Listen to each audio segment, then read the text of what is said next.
இன்னைக்கு நம்ம வீடியோல ஒரு சூப்பரான எலக்ட்ரிக் வெஹிக்கிள்ஸோட அப்டேட் பத்தி தான் பார்க்க போறோம். Welcome to Tamizha just no it.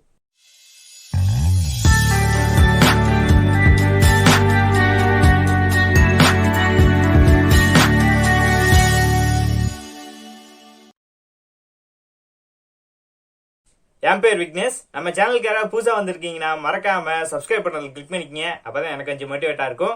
Subscribe பண்றது மட்டும் இல்லாம பக்கத்துல இருக்கிற பெல் ஐகானை தட்டி விட்டு ஆளுங்கிற ஆப்ஷன் செலக்ட் பண்ணிக்கங்க. அப்பதான் அடுத்தடுத்த போடுற வீடியோ வந்து உங்களுக்கு நோட்டிபிகேஷன்ல மிஸ் ஆகாம வரும். நம்ம சேனல்ல தொடர்ந்து எலக்ட்ரிக் வெஹிக்கிள்ஸ்க்காக நிறைய வீடியோஸ் போஸ்ட் பண்ணிட்டு இருக்கோம். பார்க்காதீங்க, மேல ஐ பட்டன்ல லிங்க் தர மறக்காம செக் பண்ணி பாருங்க. எலக்ட்ரிக் வெஹிக்கிள்ஸ்க்குனே தனியா பிளேலிஸ்டே கிரியேட் பண்ணி வச்சிருக்கோம். கண்டிப்பா விசிட் பண்ணி பாருங்க. கண்டிப்பா உங்களுக்கு யூஸ்ஃபுல்லா இருக்கும். இப்போ வாங்க அந்த எலக்ட்ரிக் வெஹிக்கிள்ஸ் பத்தி பார்க்கலாம். இன்னைக்கு நம்ம பார்க்கக்கூடிய அந்த எலக்ட்ரிக் வெஹிக்கிள்ஸ் எந்த பிராண்ட்ல இருந்து அப்படின்னு சொல்லி பார்த்தோம்னா 021 ரினியூவபிள் எனர்ஜி சொல்யூஷன் இந்த கம்பெனில இருந்தா வந்து ஒரு எலக்ட்ரிக் வெஹிக்கிள் இன்ட்ரோடியூஸ் பண்ணிருக்காங்க. இந்த எலக்ட்ரிக் வெஹிக்கிள்ஸ் பத்தி இந்த வீடியோ ஃபுல்லா பார்க்க போறோம். வீடியோ ஸ்கிப் பண்ணாம பாருங்க, கண்டிப்பா உங்களுக்கு யூஸ்ஃபுல்லா இருக்கும். இந்த 021 கம்பெனி பத்தி ஒரு சின்ன ஒன்றோ பார்த்தரலாம். இந்த கம்பெனி எங்க இருக்கு அப்படின்னு சொல்லி பார்த்தோம்னா இது ஒரு ஹைதராபாத் ஸ்டார்ட் அப் கம்பெனி. இந்த கம்பெனியை யாரு ஸ்டார்ட் அப் பண்ணிருக்காங்க அப்படின்னு சொல்லி பார்த்தோம்னா டெஸ்லாவோட எக்ஸ் எம்ப்ளாயி தான் வந்து இந்த கம்பெனியை ஸ்டார்ட் பண்ணிருக்காரு. ஆல்ரெடி நம்ம வந்து SVM மோட்டார்ஸோட MD பார்த்திருப்பீங்க. அவரும் வந்து எக்ஸ் எம்ப்ளாயி ஆஃப் டெஸ்லா தான். ஆல்ரெடி வந்து டெஸ்லால ஒர்க் பண்ணிட்டு தான் வந்து SVM மோட்டார்ஸ் வந்து ஸ்டார்ட் பண்ணி இப்ப பிரானாங்கிற ஒரு எலக்ட்ரிக் பைக் வந்து இன்ட்ரோடியூஸ் பண்ணி அது சக்சஸ்ஃபுல்லா ரன் ஆயிட்டு இருக்கு. அதே மாதிரி இந்த கம்பெனியும் வந்து எக்ஸ் எம்ப்ளாயி ஆஃப் டெஸ்லால இருந்து தான் வந்து ஸ்டார்ட் பண்ணிருக்காங்க. இந்த வெஹிக்கிளோட ஸ்பெசிபிகேஷன்ஸ், ஃபீச்சர்ஸ் எல்லாத்தையும் ஒன் பை ஒன்னா பார்க்கலாம். இது ஃபர்ஸ்ட் எந்த மாதிரி வெஹிக்கிள் அப்படின்னு சொல்லி பார்த்தோம்னா இது வந்து எலக்ட்ரிக் ஆட்டோ தான் வந்து இந்த கம்பெனில வந்து ஃபுல் அண்ட் ஃபுல்லி மேனுஃபேக்சரிங் பண்றாங்க. அதை பத்தி ஒன் பை ஒன்னா இந்த டீடைல்ஸ் பார்க்கலாம். இந்த 021 கம்பெனில இருந்து first 2 high speed electric auto தான் இன்ட்ரோடியூஸ் பண்ணிருக்காங்க. அது என்னென்ன மாடல் சொல்லி ஃபர்ஸ்ட் நம்ம பார்த்தரலாம். அது என்ன மாடல் அப்படின்னு சொல்லி பார்த்தோம்னா டீர் அண்ட் ஸ்மார்ட் மூல் எக்ஸ் அப்படிங்கிற 2 மாடல் வந்து இன்ட்ரோடியூஸ் பண்ணிருக்காங்க. இந்த 2 மாடலோட ஸ்பெசிபிகேஷன்ஸ், ஃபீச்சர்ஸ் ஒன் பை ஒன்னா இந்த வீடியோல பார்க்கலாம். வீடியோ ஸ்கிப் பண்ணாம பாருங்க, கண்டிப்பா உங்களுக்கு யூஸ்ஃபுல்லா இருக்கும். ஃபர்ஸ்ட் நம்ம டீர் அப்படிங்கிற மாடல் பத்தி பார்க்கலாம். இதுல என்ன பேட்டரி யூஸ் பண்ணிருக்காங்க அப்படின்னு சொல்லி பார்த்தோம்னா 48 வோல்ட் பேட்டரி வந்து யூஸ் பண்ணிருக்காங்க.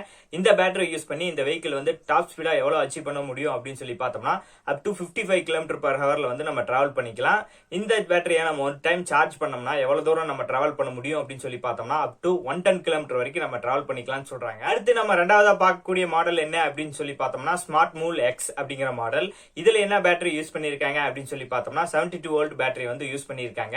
இதுவும் வந்து ஸ்பீடு வந்து காமன் தான். ஃபர்ஸ்ட் பார்த்த மாடலும் இப்போ பாக்குற மாடலும் வந்து ஸ்பீடு வந்து சேம் தான். இதுவும் வந்து 55 கிலோமீட்டர் பர் ஹவர்ல தான் நம்ம டிராவல் பண்ண முடியும். ஆனா வந்து ரேஞ்ச் வந்து அதை கம்பேர் பண்றத விட இது கொஞ்சம் அதிகமா இருக்கு. இதை வந்து ஒரு டைம் நம்ம சார்ஜ் பண்ணோம்னா எவ்வளவு தூரம் நம்ம டிராவல் பண்ண முடியும் அப்படின்னு சொல்லி பார்த்தோம்னா 125 கிலோமீட்டர் வரைக்கும் நம்ம ஒரு சார்ஜுக்கு வந்து நம்ம டிராவல் பண்ணிக்கலாம். இந்த 125 கிலோமீட்டர் வந்து ஒரு ஃபுல் லோடட் வெஹிக்கிள் இருக்கக்கூடிய ரேஞ்சுன்னு சொல்லியிருக்காங்க. அதாவது எம்டி லோடு கிடையாது. ஒரு 750 kg வந்து லோடு வச்சு கேரி பண்ணி எடுத்துட்டு போனாலும் இந்த 125 கிலோமீட்டர் ரேஞ்ச் கிடைக்கும் அப்படின்னு சொல்லியிருக்காங்க. இது சூப்பரான விஷயமே சொல்லலாம். இந்த 021 இந்த வெஹிக்கிள் வந்து எங்கெங்க அவைலபிளா இருக்கு அப்படின்னு சொல்லி பார்த்தோம்னா ஒடிசா, கர்நாடகா, ஆந்திரா, மகாராஷ்டிரா இந்த பிளேசஸ்லாம் வந்து இப்போ அவைலபிளா இருக்கு. இன்னும் தமிழ்நாட்டுக்கு வரல. தமிழ்நாட்டுக்கு கூடி சீக்கிரம் வரும்னு சொல்லி எதிர்பார்க்கப்படுது. இப்போ இருக்க கரண்ட் சுச்சுவேஷன்ல electric scooters, electric bike, electric கார்ஸ்லாம் வந்து புதுசா நிறைய மாடல்ஸ் வந்து வந்துட்டு இருக்கு. அதை தொடர்ந்து இப்போ எலக்ட்ரிக் ஆட்டோவும் நிறைய வர ஆரம்பிச்சிருச்சு. ஏன்னா இப்போ இருக்க petrol and diesel cost compare பண்றப்போ வந்து இந்த மாதிரி வந்து ஒரு சேஞ்ச் இருந்தாதான் வந்து நம்ம வந்து ஓவர் கம் பண்ணி வர முடியும். ஓகே வியூவர்ஸ், இந்த வீடியோ கண்டிப்பா உங்களுக்கு யூஸ்ஃபுல்லா இருக்கு நம்புறேன். யூஸ்ஃபுல்லா இருந்துச்சு நீங்க நினைச்சீங்கன்னா இந்த வீடியோ கொஞ்சம் லைக் பண்ணுங்க, உங்க ஃப்ரெண்ட்ஸுக்கு மேக்ஸிமம் ஷேர் பண்ணுங்க. எலக்ட்ரிக் வெஹிக்கிள்ஸ் பத்தி நிறைய பேர் கேட்டிருப்பாங்க, எங்களுக்கு இந்த வீடியோ கண்டிப்பா ஷேர் பண்ணுங்க. கண்டிப்பா எங்களுக்கு யூஸ்ஃபுல்லா இருக்கும். நம்ம சேனலுக்கு யாராவது புதுசா வந்திருக்கீங்கன்னா மறக்காம சப்ஸ்கிரைப் பட்டன்ல கிளிக் பண்ணிக்கங்க. அப்பதான் எனக்கு கொஞ்சம் மோட்டிவேட்டா இருக்கும். நீங்க பண்ணக்கூடிய சின்ன சின்ன சப்ஸ்கிரைபர், லைக், ஷேர்ஸ் எல்லாமே எனக்கு பெரிய மோட்டிவேஷனா இருக்கும். திரும்ப ஒரு இன்ட்ரெஸ்டிங்கான ஒரு யூஸ்ஃபுல்லான வீடியோல மீட் பண்ணலாம். Until bye from Tamizha just no it.